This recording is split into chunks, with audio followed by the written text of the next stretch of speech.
kon riwaay boobu mooy bi gën a wér ci Malik ibnu Qasim dégg nga ibnu Qasim nag dafa wax ne Malik dañ ko laaj mbiru yëkkati say loxo xabdu mu ne leen loolu laa arifuhu mooy laa arifuhu min as-sunani wala min al-faraidi noonu la ko yaakaar naa ibnu Rushd moo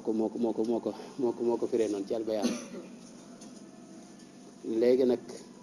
ginnaaw Malik xamu ko mooy waa Madina dawuñu ko def Malik moom daa seet waa dëkk ba waa Madina ga nga xam ne fa la nekkoon nga xam ne seeni maam maanaam seeni maamaat ñoo yonent ñooy saxaaba yi suñ yonent mu fi jógee bàyyi fi saxaaba yi saxaaba bàyyi fi si taabiin yi ñooñu dafa Malik fekk ñooñee nag lam fekk ñu koy def jële ko seeni baay jële ko seeni baay ba ci yonente ba waa dëkk bépp maase ci loolu day xam ne loolu moo gën a wér seetlu ko ne mu ko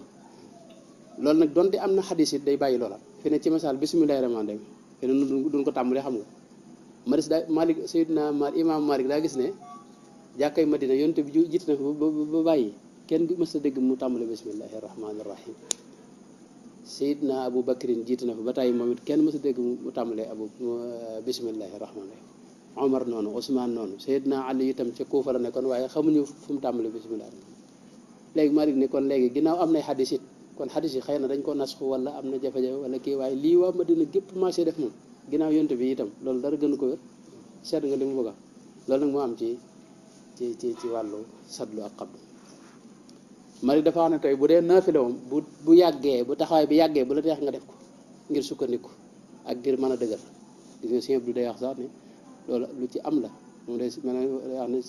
ku ko seetlu da nga gis ne da lay may kattan daal moo nga wéeru daanaka duñ soree boo taxaw si loxo